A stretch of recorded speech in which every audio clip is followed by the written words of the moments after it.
संत रामपाल जी महाराज एक ऐसे महान संत जिन्होंने अपनी सतभक्ति, तत्व ज्ञान, करुणा और सेवा के बल पर समाज में नई मिसाल कायम की है। संत रामपाल जी महाराज की अगुवाई में उनके सभी सतलोक आश्रमों से समाज कल्याण के अद्भुत कार्यों ने समाज को सुनहरे भविष्य की एक नई उम्मीद दिखाई है। संत रामपाल जी महाराज से नाम दीक्षा लेने के बाद लाखों लोगों की लाइलाज बीमारियां जैसे कैंसर, एड्स आदि ठीक हुई। संत जी के ज्ञान से प्रेरित होकर उनके अनुयायियों ने लाखों यूनिट रक्तदान किया। संत जी ने लाखों बहन बेटियों का दहेज मुक्त विवाह करवाया।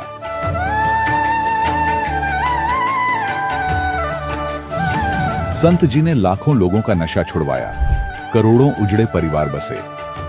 संत जी के आश्रमों में समागम के दौरान निःशुल्क नेत्र चिकित्सा, दंत चिकित्सा प्रदान की जाती है। संत रामपाल जी महाराज द्वारा समय समय पर पर्यावरण संरक्षण के उद्देश्य से बड़े स्तर पर वृक्षारोपण किया जाता है। संत जी ने जरूरतमंदों को तत्काल राहत पहुंचाने के लिए एम्बुलेंस सेवा शुरू की। संत जी अपने अनुयायियों को देहदान के लिए प्रेरित करते हैं, जिससे मानवता की सेवा और चिकित्सा क्षेत्र में सुधार हो सके। संत रामपाल जी महाराज के सभी आश्रमों में हर रोज निःशुल्क भंडारा आयोजित किया जाता है, जहां हर वर्ग, हर जाति और हर धर्म के लोग एक साथ बैठकर भोजन करते हैं।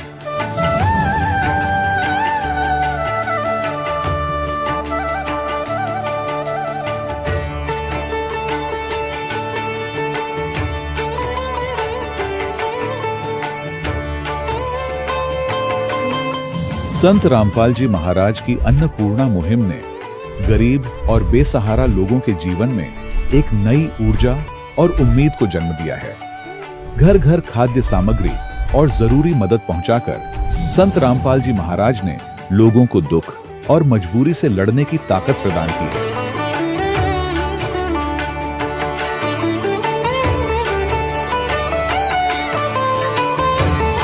संत रामपाल जी महाराज द्वारा गरीब लोगों के लिए घर बनवाने का अद्भुत कार्य एक ऐसी मिसाल कायम कर रहा है जो सदियों सदियों संत जी की उदारता और दया भावना के तौर पर जाना जाएगा।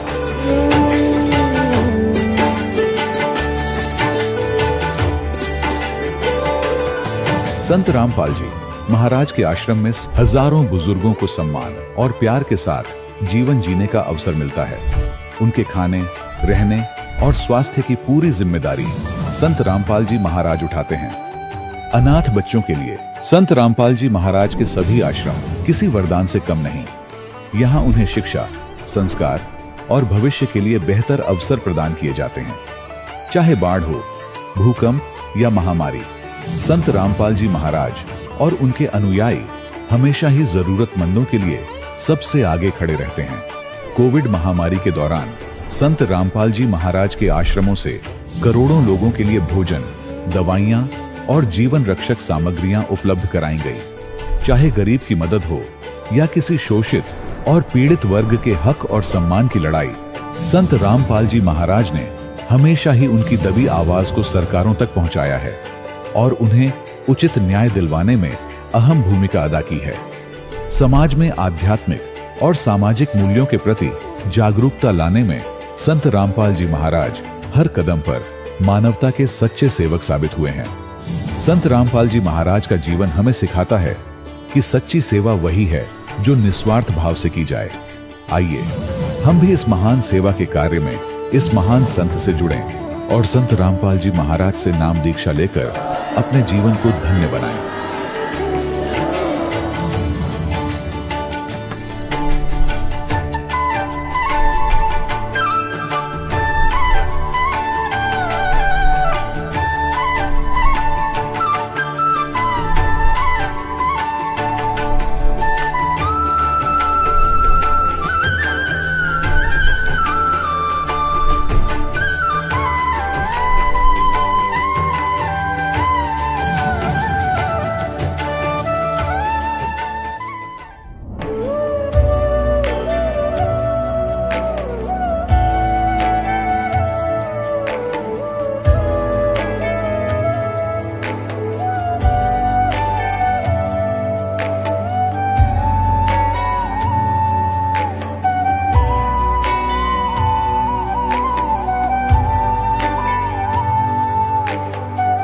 प्रभु राम देव भगवान अल्लाह खुदा ईश आदि नाम एक ही शक्ति के हैं।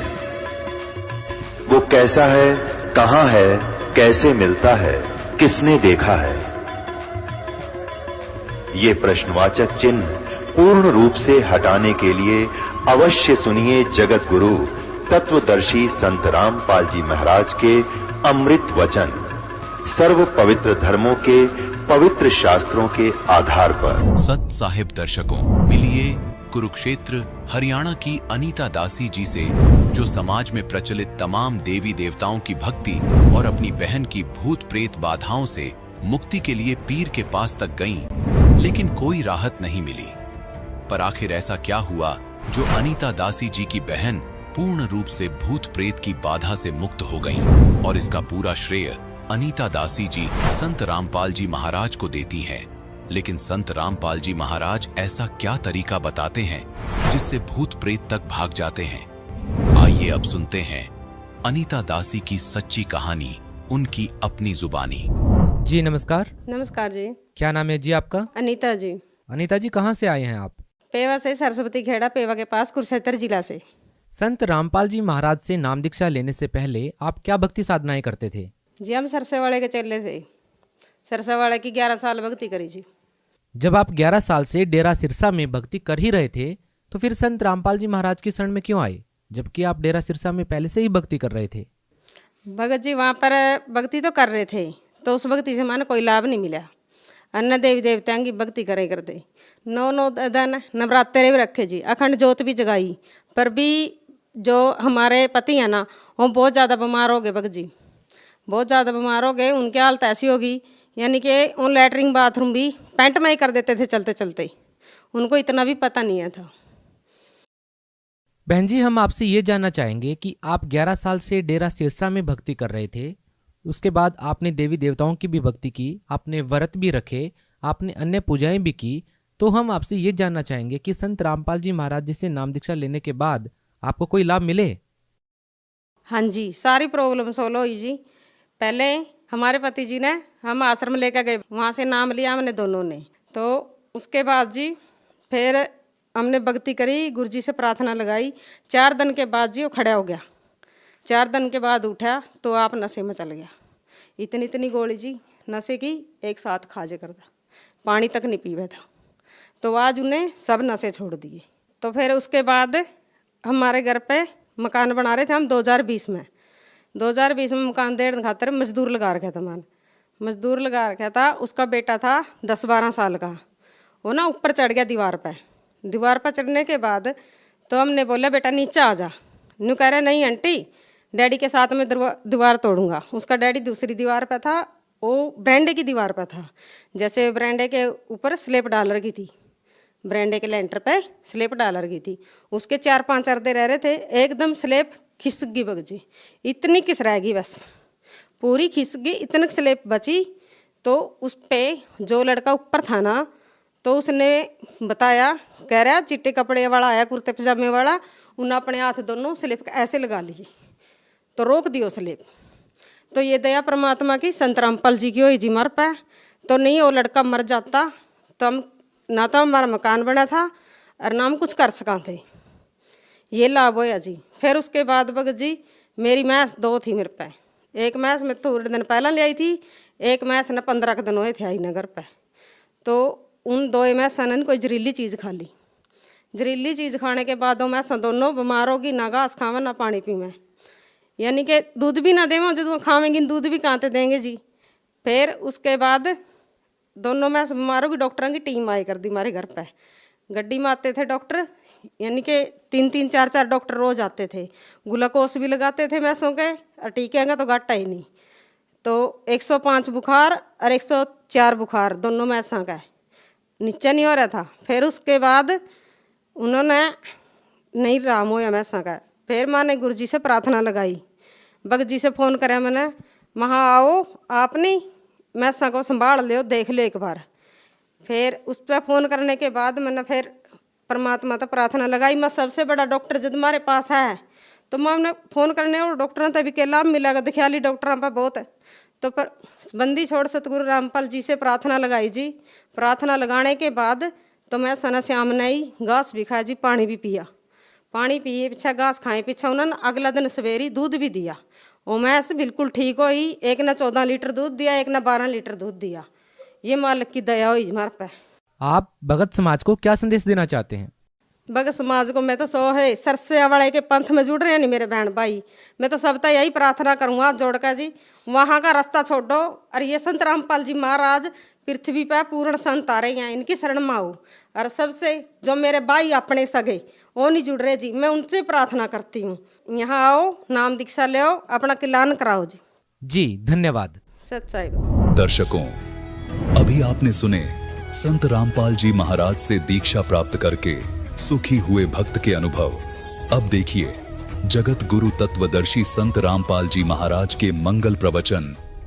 कि भगत को ज्ञान हो जाता भक्ति का और जगत को ज्ञान होता अपनी ही परंपराओं का। वो उन्हीं को उत्तम मान रहे होते हैं, इसलिए विरोध करते हैं भक्तों का। ये तो जाकर लंबे पड़े वहां पर, ये पता नहीं कैसे कर रहे हैं, ये मुसलमान रहे ना हिंदू, मतलब इस तरह की वो बातें करते हैं। करने दो, हम अपने इस ज्ञान के आधार से आगे बढ़ते रहेंगे। एक दिन पूरा विश्व स्वीकार करेगा ये ऐसा गजब का मार्ग है और इसी से सुख है।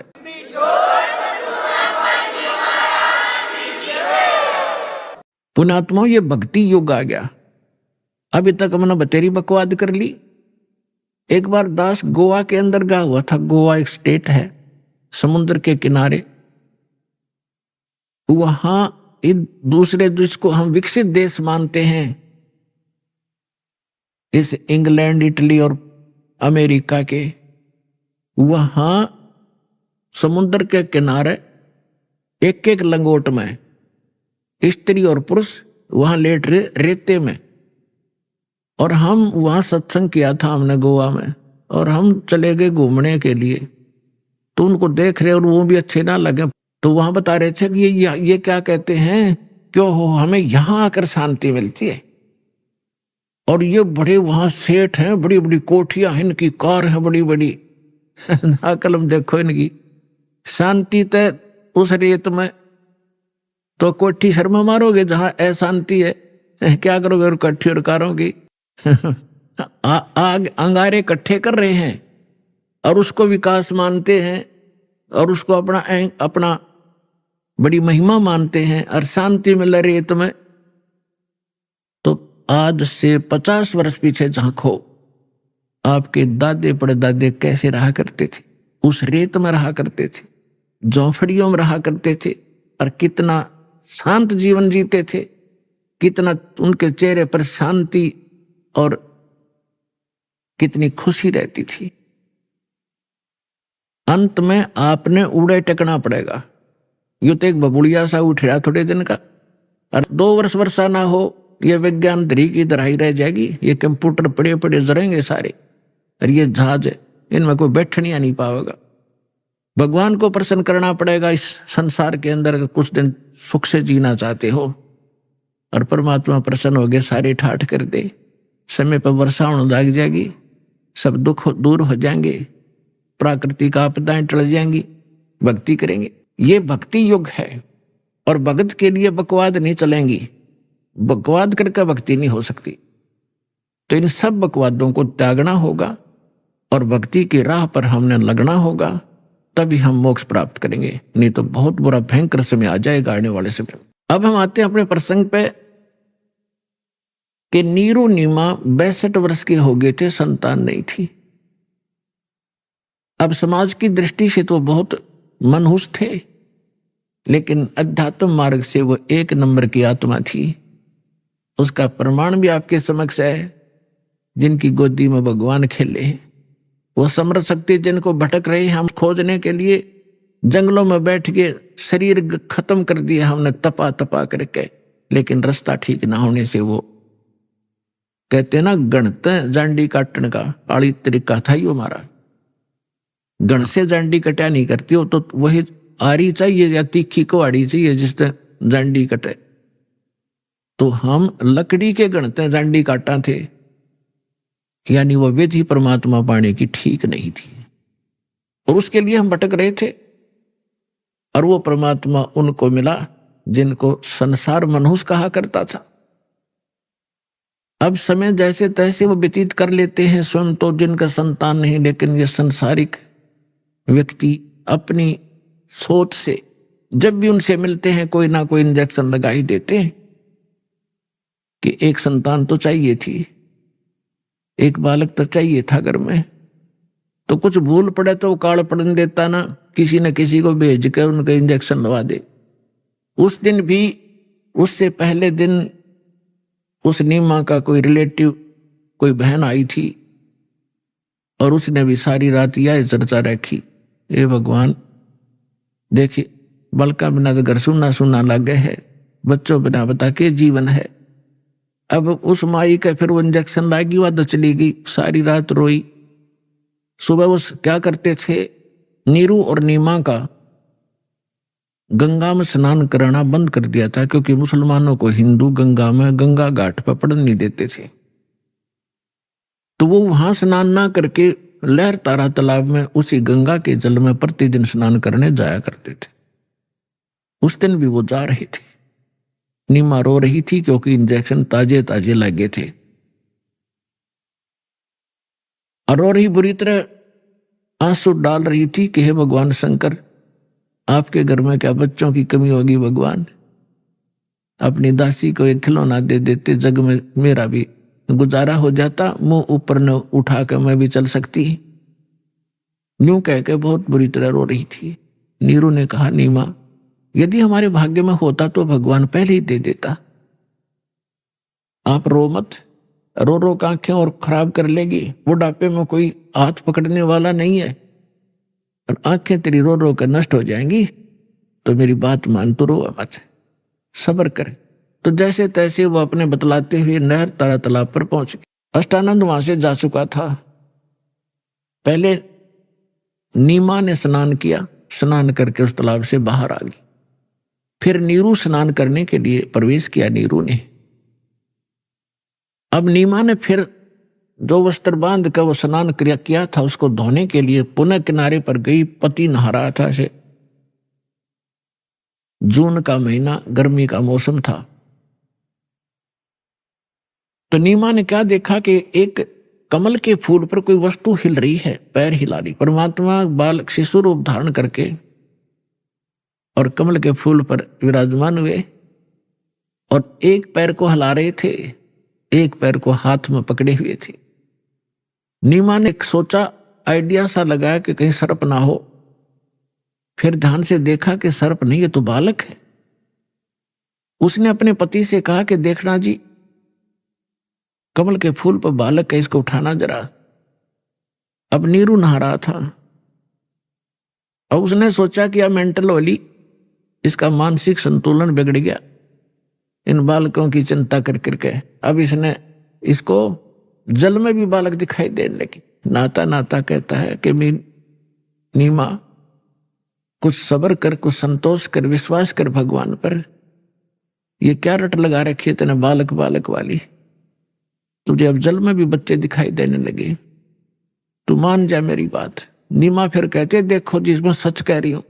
अब उसने एक विशेष कसक के साथ कहा, जिधर संकेत हाथ का करे थी उधर नजर गई स्नान करते करते नीरू की। उससे थोड़ी दूरी पर था। उसने देखा सचमुच ही तो बालक है। कमल के फूल समेत तोड़कर अपनी पत्नी को थमा दिया। अपने आत्मा, जिस परमात्मा के लिए हम भटक रहे, जिसकी चर्चा करने से भी रोम रोम करना जाते हैं, और वो परमात्मा उस माई की गोदी में है, उसको कैसा सुख हुआ होगा, उसको कैसा महसूस हुआ होगा, उसका वर्णन किसी शब्दों में नहीं किया जा सकता।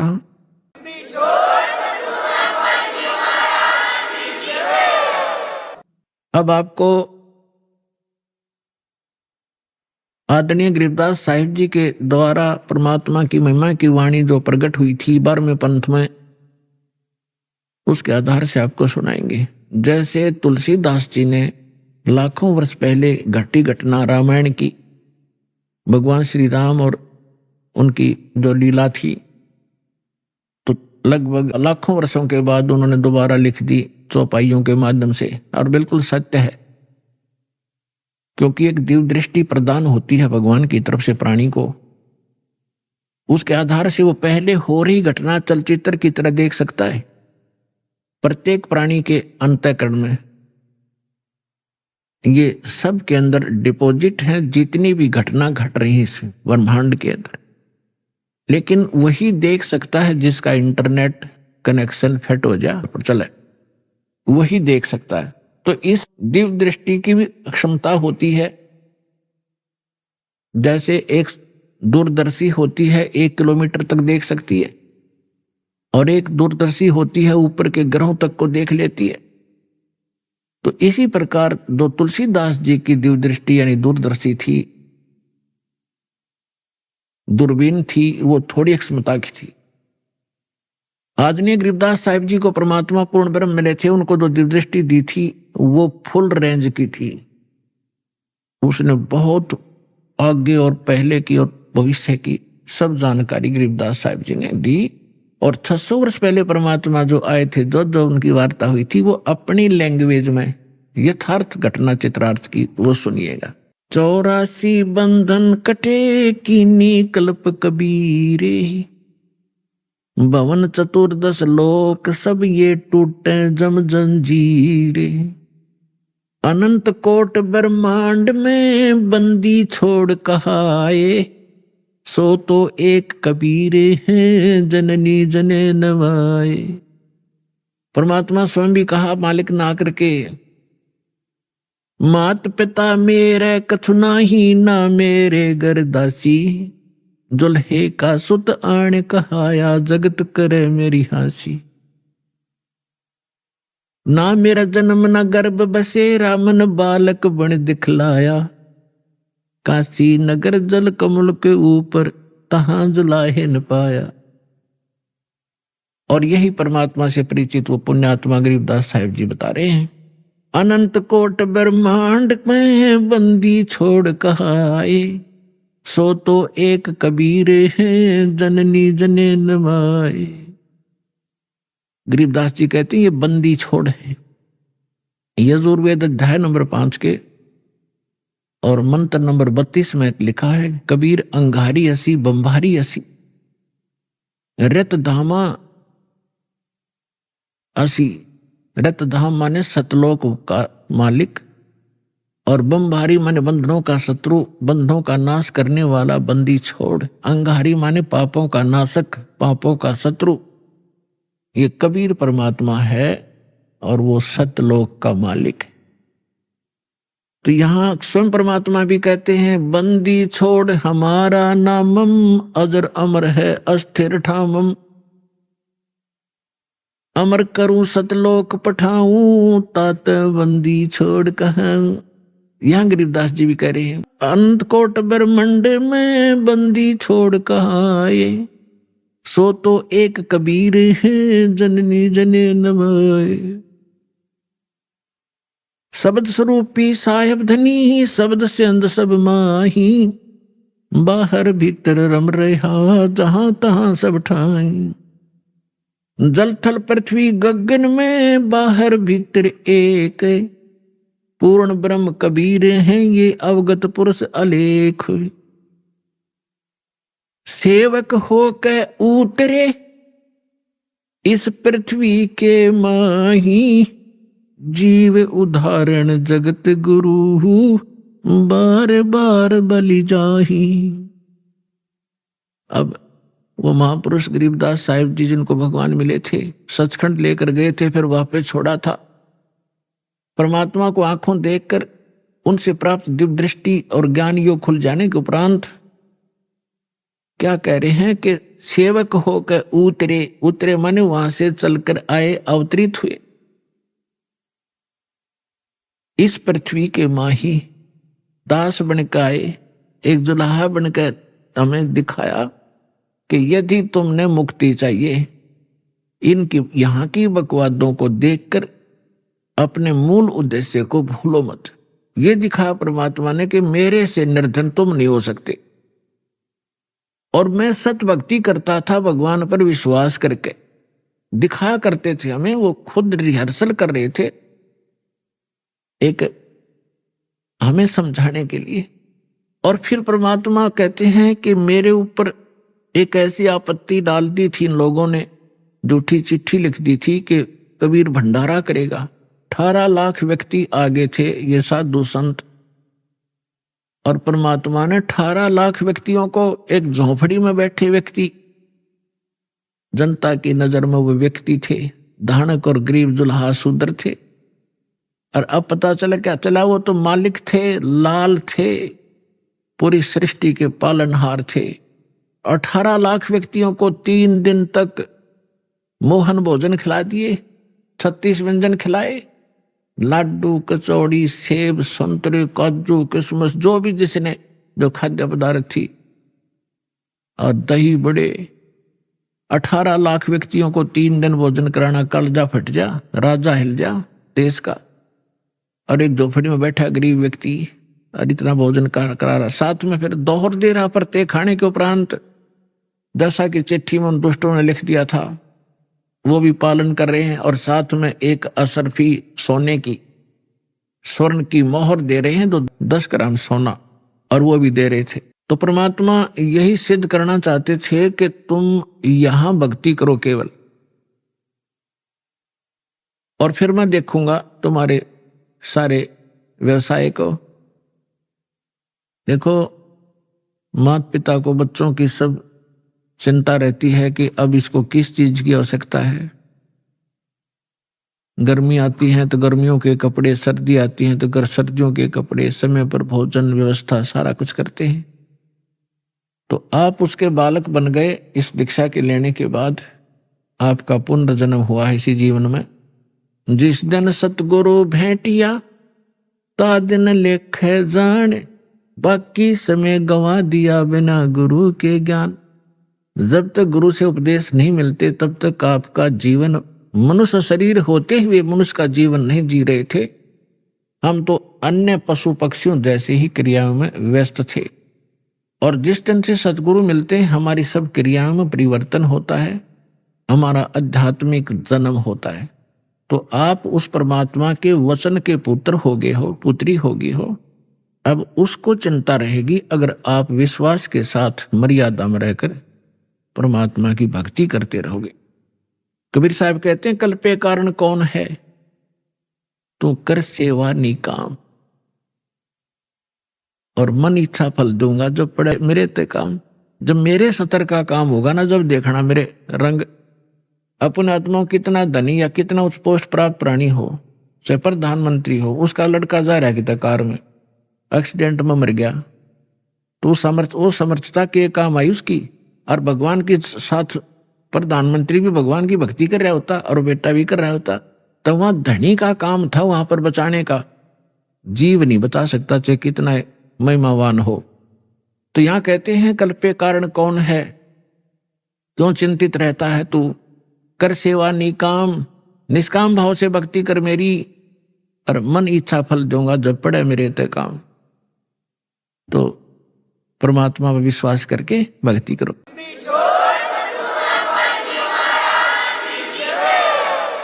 अब गरीबदास जी कह रहे हैं, सेवक होके उतरे, यानी दास बनकर आए भगवान इस पृथ्वी के माही। उद्देश्य क्या लेकर आए, जीव उदाहरण जगत गुरु, बार बार बलि जाऊं मैं। कि जीव उदाहरण के लिए वो जगत गुरु, सारी सृष्टि को सच्चा ज्ञान देने वाले, वो जगत गुरु। जगत गुरु इसका नाम होता है, ये नकली जगत गुरु का पता नहीं है। जगत गुरु लिख रहे हैं, तत्वदर्शी लिखे, ये सब डुप्लीकेट हैं सारे के सारे। अज्ञानी प्राणी हैं जिनको कैख भी पता नहीं अध्यात्म मार्ग का। उन आत्माओं, देखो परमात्मा की दया बिना सच्चाई ना तो कही जा सकती और ना स्वीकार हो सकती। अब दास ने लगभग 10 वर्ष हो गए टीवी चैनल पे सबको ललकार दिया, सबको बता दिया तुम झूठे हो, तुम्हारा ज्ञान झूठा, तुम्हारा भगवान नकली और तुम्हारा ज्ञान गलत, तुम्हारी भक्ति गलत, और कोई नहीं चल सकता। एक शब्द कह के दिखा दो कोई एक संत एक दूसरे के प्रति हंगामा मचा दें, क्योंकि वो झूठे को झूठा कहेगा। और यहां परमात्मा के ज्ञान के आधार से कहा जा रहा है कोई सब बोल नहीं रहे, बोल रहे तो उनकी दूनी विद पिटे।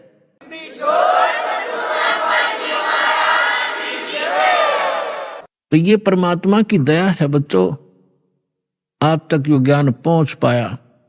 ये दास जाने या भगवान जाने या मेरे साथ उस समय से लग रहे ये आपके भाई बहन, ये संघर्ष से वो परिचित हैं, कैसे संघर्ष करके आप तक इस सत्र में पहुंचे। जेल तक भेज दिया झूठे केस बना के नकली लोगों ने। लेकिन परमात्मा कहते हैं जिसके साथ भगवान होता है, और सत्य को कुछ दिन दबाया जा सकता है, मिटाया नहीं जा सकता। आज देख रहे हो पूरा विश्व समझ गया कि सच्चाई क्या थी और किस प्रकार से आप तक ये ज्ञान पहुंचा पाए हैं। और अब इसको संभाल के रखना अब कर्तव्य है आपका, प्रत्येक भाई बहन का। सभी विश्व के आप प्राणी आपके भाई बहन हैं, सतलोक के रहने वाले हैं। असंग जन्म या धक्के खाते भटकते हो गए हैं, या ना सुखी हो सकते ना सुखी कभी हुए हैं।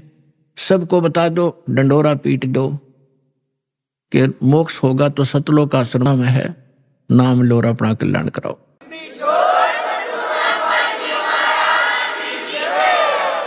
सिद्ध तारे पिंड अपना, साधु तारे खंडे, उसको सतगुरु जानियो, जो तार देवे ब्रह्मंडे।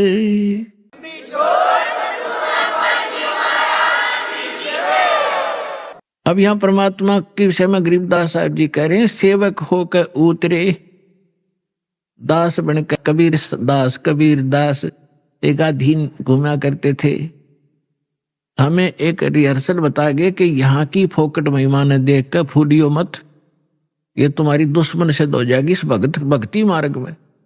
और मेरे से कुछ छुपा नहीं आपने किस चीज की आवश्यकता है, आप पर क्या संकट आने वाला है, उसको कैसे टालूंगा, मालिक को सब पता है। जैसे ऑपरेशन थिएटर में जाने के बाद मरीज अपने नहीं चलाना चाहिए, अपने चलाओगा तो केस बिगाड़ेगा वो। तो आप आगे ऑपरेशन थिएटर में और जन्म मरण का रोग आपका कटेगा। तो इस समय मरीज ने नहीं अपनी चलानी चाहिए, डॉक्टर ने करने देना चाहिए जो वो करना चाहता है। और इस में थोड़ा बहुत कहीं कष्ट होता भी है तो आपके बहुत बड़े भयंकर रोग का नाश हो रहा है, इस करके इसमें विश्वास रखें।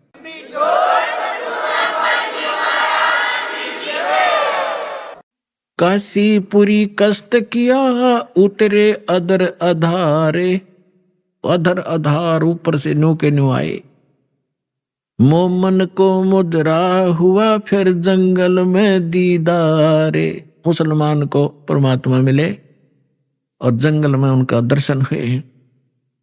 कोटि किरण शिशि भाने सुध आसन अधर विमाने, और परसत पूर्ण ब्रह्म को हो शीतल पिंड और प्राणे। गोद लिया मुख चूम कर हेम रूप झलकंते, जगर मगर काया करे जैसे दमक पद्म अनंत। अपनी माँ की गोदी में जो परमात्मा आए, इतना सुंदर बालक कि तक देखा नहीं आज तक ऐसा कलर उनका। और माँ की ममता एक विशेष होती है बहन में, बच्चे के प्रति उसने गोद लिया, छाती का लाया, फिर मुंह चुम्या, प्यार किया। और उनका इतना अच्छा सुंदर शरीर था, हेम रूप झलकंत। हिम माने बर्फ, और बर्फ जैसी सफेद कलर था उस परम पिता का। जैसे कभी कपड़ा लेना जाते थे दुकान पर, सफेद कपड़ा मांगते थे, वो कहता था दुकानदार के स्नो व्हाइट है ये। स्नो व्हाइट माने बर्फ जैसी सफेदी, सबसे अच्छी सफेदी बर्फ की होती है, बर्फ की। तो यहां हिम माने बर्फ होता है। तो गरीबदास जी कहते हेम रूप झलकंत, बर्फ जैसे व्हाइट कलर के परमात्मा का शरीर था। गोद लिया मुख चूम कर हेम रूप झलकंत, जगर मगर काया कर जैसे दमके पद्म अनंत। काशी उमटी गुल भया मोमन का घर घेरे। कोई कहे ब्रह्मा विष्णु है, कोई कहे इंद्र कुबेर। बच्चे को देखने के लिए आए। पहले तो नीरू को डर था कि यदि हम इस बच्चे को घर ले जाएंगे, अपनी पत्नी से कह दिया था इसको यहीं छोड़ दे, इसी में हमारी खैर है। क्योंकि पहले तो हम मुसलमान बना दिए जबरदस्ती, हिंदुओं से लिंक रहा नहीं, मुसलमानों से साथ नहीं। और अब ये पूछेंगे बच्चा कहाँ मिला, हम सच्ची बताएंगे कमल के फूल पर। और कोई कहेगा झूठ बोलते, कमल के फूल पर बालक हो ही नहीं सकता। तो ये हमसे बच्चा भी छीनेंगे और हमें यहाँ से नगरी से निकाला भी कर देंगे। लेकिन नीमा नहीं मानी, जिद पर अड़गी कि मैं मरूं चाहे जीऊं, और इस बच्चे को लेकर चाहे मैं देश निकाला ले लूंगी, पर छोड़ू नहीं इसने, मर जाऊंगी इसके साथ। फिर परमात्मा बोले थे, नीरू ने धमकाना चाहा था अपनी पत्नी को, थप्पड़ जीवन में पहली बार हाथ करना चाहा था। परमात्मा बोले गोदी में कि नीरू हमें घर ले चलो, तुम्हें कोई कुछ नहीं कहेगा। जब नवजात शिशु के रूप में बालक और बोले तो डर गया नीरू, कोई सिद्ध पुरुष ना हो इसमें, कोई फरिश्ता ना बोलता हो बालक में, और तेरी घड़ी दुर्गति हो जा। चुप करके आ गया था। अब घर आकर के लोग देखना आवे, नो गीत गाती औरतें आवे, नीरू कैसा सुंदर बालक आ रहा है, कमल के फूल पर पाया है, जंगल में पाया है। जैसे भी उनकी बुद्धि ने काम किया, कमल पे फूल ना तो किनारा पड़ा पाया है, मतलब इस तरह की दंत कथाओं बनाने लगे। तो वहां क्या कह रहे हैं आकर, काशी उमटी गुल भया, यानी सारी काशी उमड़ उमड़ कान लगी, सारा शोर माच गया। मोमन का घर घेरे, उस दुल्हे का घर घेर लिया मोमन मुसलमान का। कोई कहे ब्रह्मा विष्णु है, कोई कहे इंद्र कुबेर। कितना सुंदर बालक, आम नहीं हो सकता। कोई ब्रह्मा है कि विष्णु में तो कोई सा है, या कुबेर धन का देवता, या इंद्र, उन देवताओं में से कोई एक ये आए हुए हैं। कोई कहे वरुण धर्म राय है, कोई कहते है ईसे। 16 कला सुभान गति, कोई कहे जगदीश। कोई कहे चल ईश्वर नहीं, कोई किन्नर कहलाए। कोई कहे गण ईश का, जो जो मातरे साए। अब निम्मा बालक में नाम धरे, कोई कहे तो भूत प्रेत से, कोई का भगवान के ऐसा दिखा है। निम्मा जो जो उनसे झीकती है, नाराज होती है, तो मेरे बच्चे का टोक लाओगे, नजर लगाओगे, पता नहीं क्या क्या कह रहे हो। भक्ति मुक्ति ले उतरे ये मेटन तीनों ताप। होए होए, भक्ति और मुक्ति यथार्थ लेकर उतरे दाता, और मेटन तीनों ताप, तीनों ताप का नाश करने वाले भगवान आए। तुम कौन राम का जपते जापम, तात कटे ना तीनों तापम। तुम किन भगवानों की भक्ति कर रहे हो जिससे तुम्हारे 3 ताप का नाश नहीं हो सकता। तो वो परमात्मा आए, भक्ति मुक्ति ले उतरे, और मेटन तीनों ताप। और एक मुसलमान का डेरा करा, दुल्हे का घर डेरा किया, और उसको कहे कबीरा बाप। अपना आत्मा परमात्मा ने कहा, सो हम शब्द हम जग में जाए, सार शब्द हमने गुप्त छुपाए। ओए, ये मंत्र सो हम नाम जो कोई देता है उसका अधिकारी नहीं है वो, इस दास के अतिरिक्त। और फिर उसके साथ अकेला सो हम काम नहीं करेगा। अब ये तो नकली ऐसे थे जैसे कोई कार गाड़ी है, कार कोई स्टीयरिंग ले रहा है, उसका स्टीयरिंग, और किसी ने पहिया निकाल रखा है, उसको घुमा रहा है कि या कार आगे हट जाओ, है कोई स्टीयर बच्चों की तरह घुमाए फिरते हैं। ये सारे मिलाकर ही कार बनती है, राम नाम की गाड़ी। अब ये सभी मंत्र मिलकर के यथार्थ गाड़ी होगी, तब ये चलेगी, इसका वास्तविक लाभ मिलेगा जब सारे पुर्जे फिट होंगे।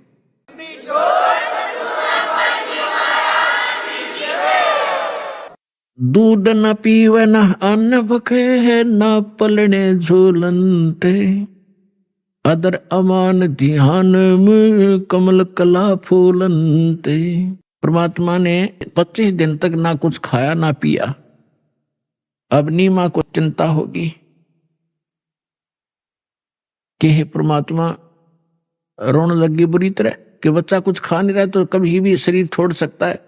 बुरी तरह रोने लगी, अन्न पानी स्वयं भी त्याग दिया लास्ट 25वें दिन, और कहा भगवान या तो ये देना नहीं था शंकर भगवान, और आज दे कर ले रहे हो, इसके साथ मरूंगी मैं, अब जीऊंगी नहीं। इस बिना बच्चे बिना मैं जी नहीं सकती। तो परमात्मा ने सोचा है बुढ़िया मरेगी।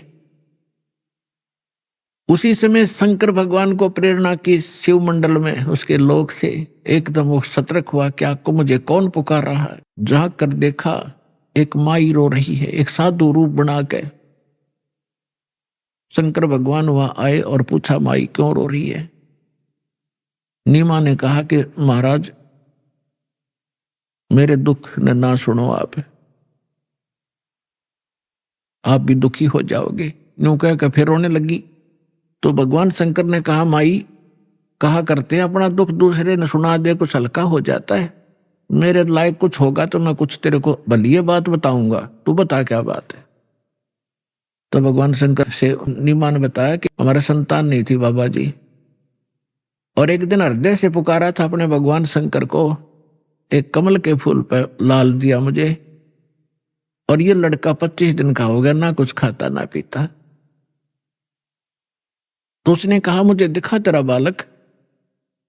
नीमा लाई बच्चे ने उठा कर पालने मत है, और सोचा बाबा जी के चरणा में डाल दूं, इसकी जीवन दान दे दे। यू जो ही चरणों में रखना चाहा, बच्चा न्यू का न्यू उठ गया ऊपर, और भगवान शंकर के सिर के सतर में हवा में डट गए बच्चे परमात्मा। अब नीमा नो सोच रही थी कि इस बाबा जी में करामात है या मेरा बेटा उड़ा दिया हुआ। मैं तो गरीबदास कहते हैं जगत का पेखना पेखा, धनी का नाम ना लेखा।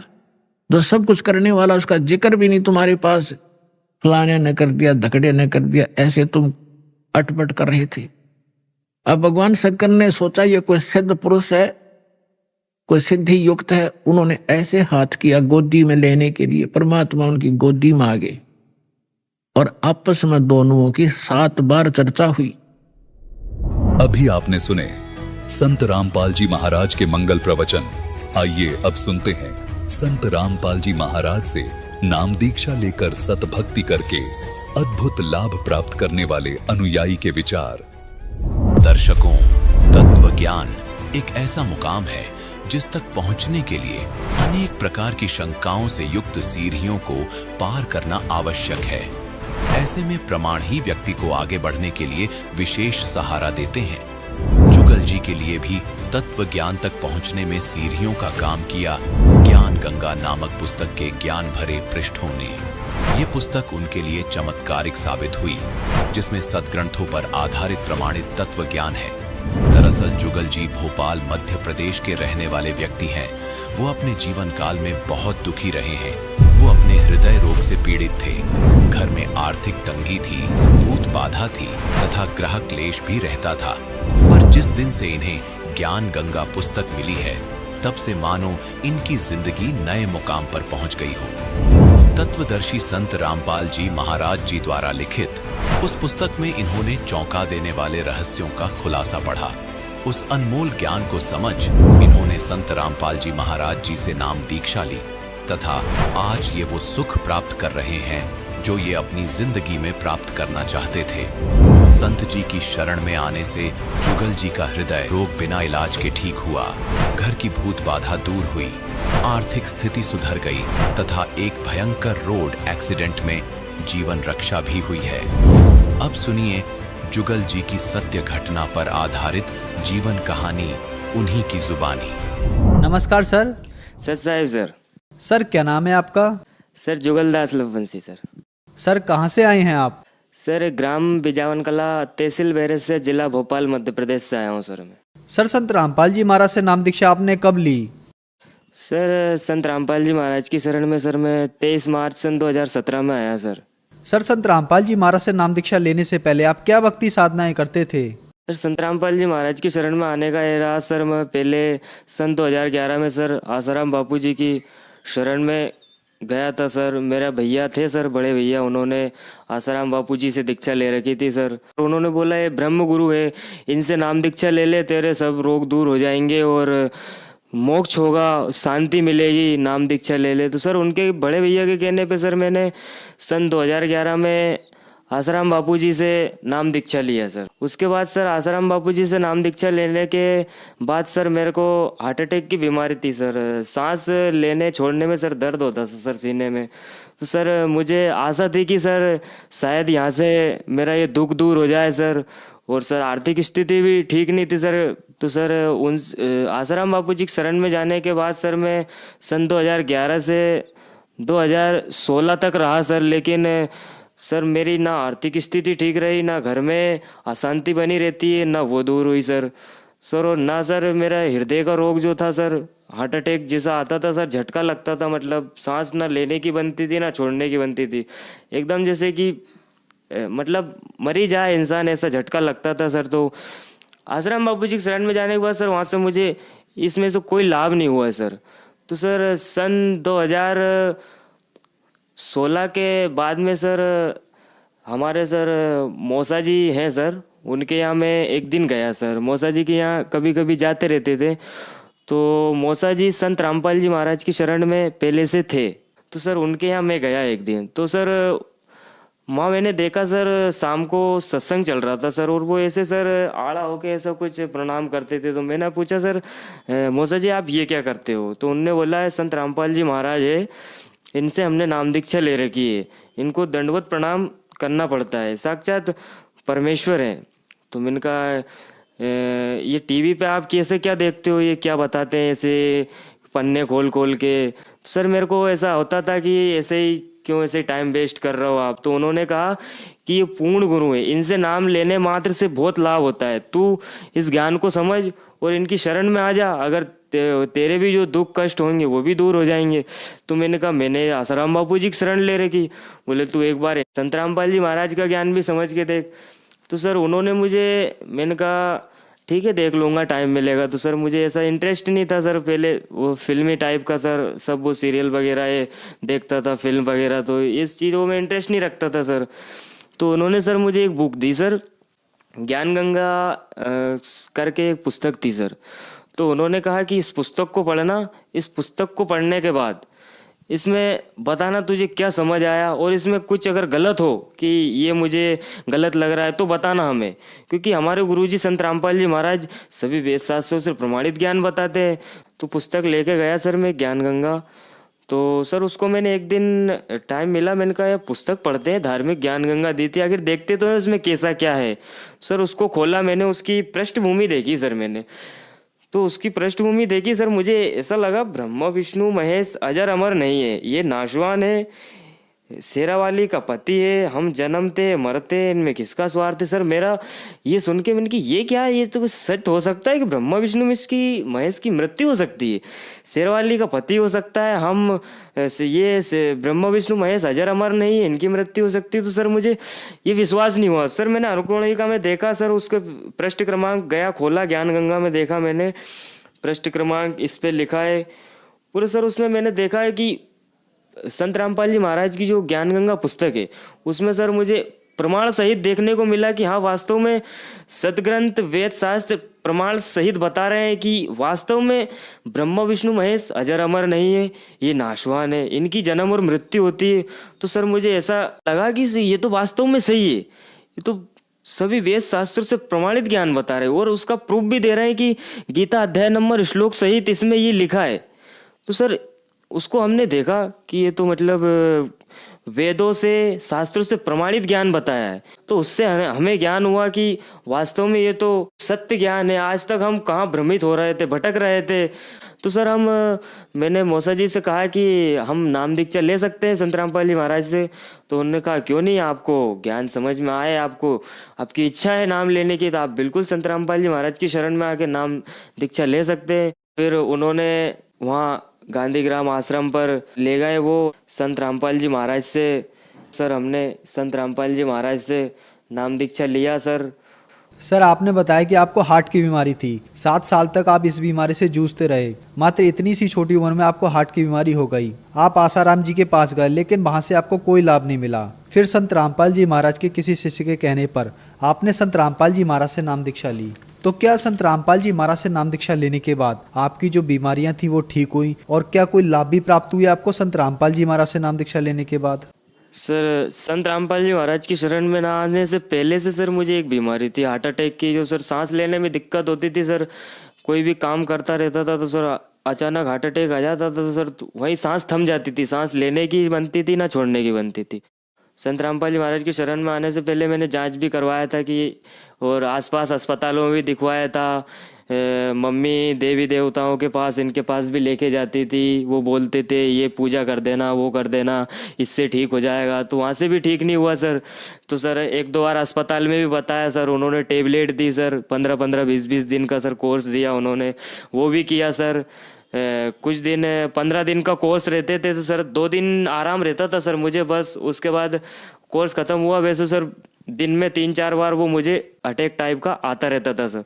तो गोली दवाइयों से मुझे कोई लाभ नहीं हुआ सर।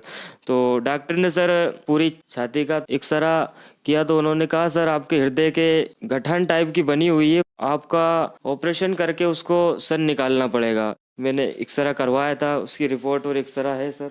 ये पूरे एक्सरे रखे छाती के, उन्होंने 2-3-4 एक्सरे करे, बताया कि आपके यहाँ दिक्कत है, इसको ऑपरेशन करके निकालना पड़ेगा। तो सर उन्होंने कोर्स दिया था कि आप ये कोर्स खाइए 15 दिन तक, अगर आपको ये कोर्स खाने के बाद आपको आना है, आपका ऑपरेशन किया जाएगा और आपकी ये बीमारी तभी ठीक हो पाएगी। तो सर वो कोर्स तो मैंने ले लिया सर वहाँ से, और उसकी कुछ जो टेबलेट थी सर वो लेता भी रहता था मैं। जब भी अटैक आता था तो मैं परमात्मा संत रामपाल जी महाराज से प्रार्थना करता था, तो ऑपरेशन भी नहीं हुआ सर। और संत रामपाल जी महाराज की दया से प्रार्थना की मैंने संत रामपाल जी महाराज से, और ये बीमारी सर इससे संत रामपाल जी महाराज की शरण में आने से इससे छुटकारा मिला सर, और आज मैं स्वस्थ हूँ सर। और सर मेरे को पढ़ाई में भी बिल्कुल भी मन नहीं लगता था सर। पढ़ाई में पढ़ता था तो ध्यान कहीं और रहता था, और बिल्कुल पढ़ाई में मन नहीं लगता था। मतलब स्कूल जाता था तो भी आया और अपना वही दोस्तों के साथ इधर उधर निकल जाता था, पढ़ाई में मन लगता ही नहीं था सर।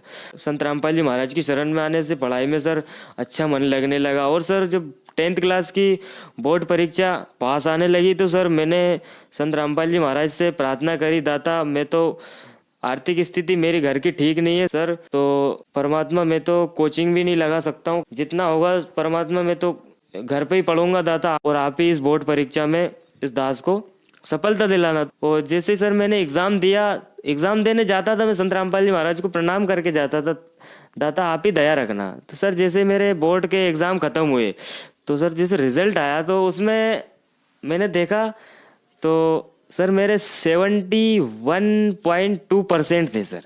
और उसके पहले जब संत रामपाल जी महाराज शरण नहीं लिया तो सर मेरे 40-50 यही % आता था सर। और संत रामपाल जी महाराज की शरण में आने के बाद सर वो मेरा रिजल्ट इतना अच्छा आया, दोस्त लोग बोलने लगे कि आखिर ये हुआ कैसे, तू ना कोचिंग गया ना घर पे अच्छे से पढ़ता था, तेरे इतने % कैसे बन गए? हम तो कोचिंग जाते थे, हमारा तो 40-50 पे हम अटक गए, हम कोचिंग जाकर भी हम इतना नहीं कर पाए, इतना तूने बिना कोचिंग से कर लिया।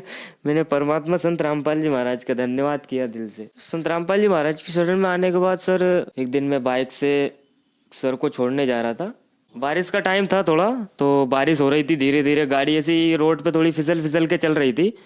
तो मैं उनको छोड़ने जा रहा हूँ, गाड़ी में चला रहा था, पीछे वो बैठे थे।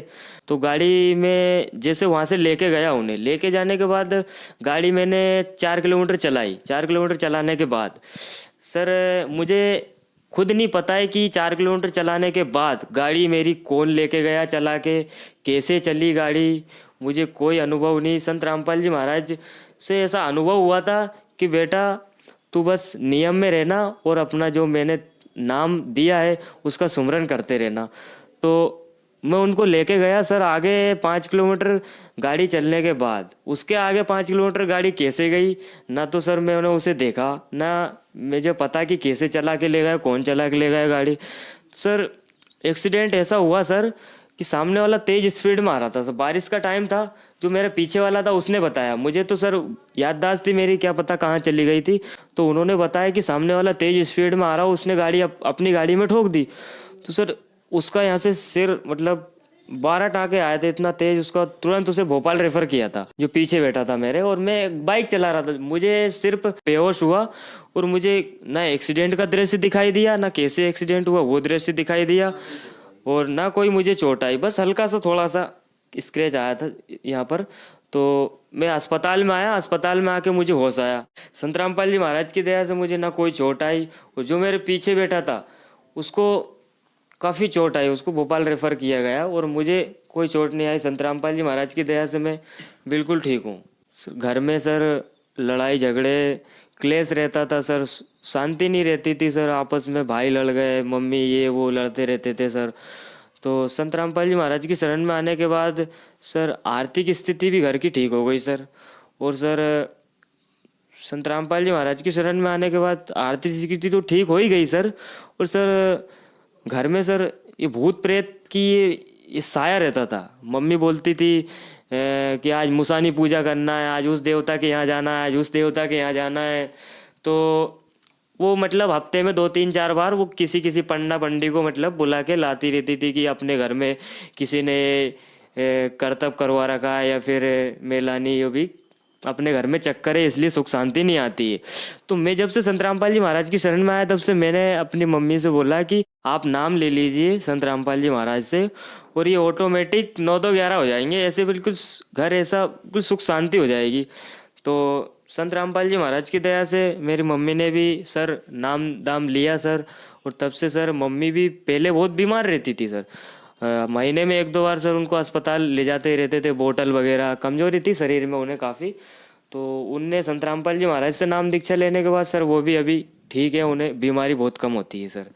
और आर्थिक स्थिति भी घर की ठीक हो गई सर, और मैं भी सर उस बीमारी से बिल्कुल राहत है सर मुझे। संत रामपाल जी महाराज की दया से घर का सब जो क्लेश होता था, और ये भूत प्रेत बाधा, और उसके बाद ये मेरा अटैक की बीमारी, और जो मम्मी बीमार रहती थी, और संत रामपाल जी महाराज की शरण में आने के बाद सब बिल्कुल ऐसा हो गया सर जिसकी मैंने सोचा भी नहीं था कि आने वाले भविष्य में मैं इतना सुख महसूस करूँगा।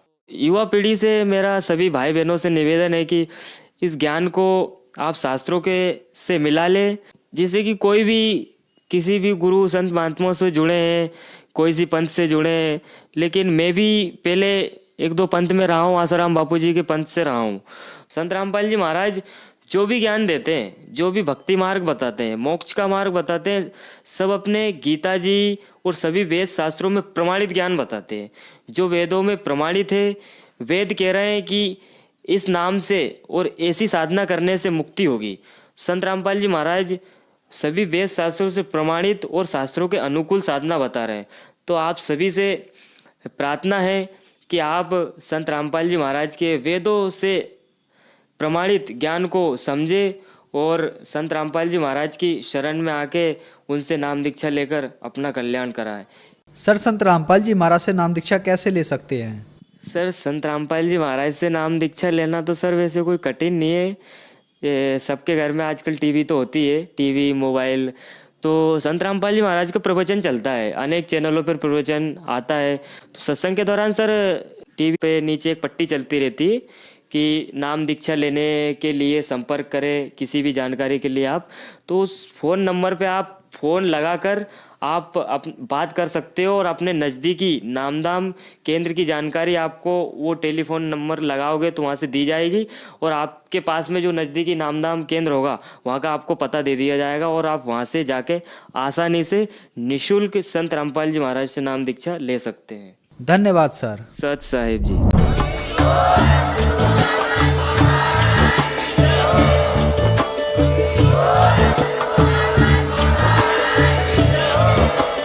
आप सुन रहे थे जगत गुरु तत्वदर्शी संत रामपाल जी महाराज जी के मंगल प्रवचन। अधिक जानकारी के लिए विजिट कीजिए हमारी वेबसाइट www.jagatgururampalji.org। संत रामपाल जी महाराज जी के शुभ आशीर्वाद से पूरे विश्व भर में 500 से भी ज्यादा नाम दीक्षा केंद्र हैं, जिन पर संत रामपाल जी महाराज जी द्वारा ऑनलाइन निःशुल्क नाम दीक्षा दी जा रही है। अपने नजदीकी नाम दीक्षा केंद्र का पता करने के लिए संपर्क करें 8222880541।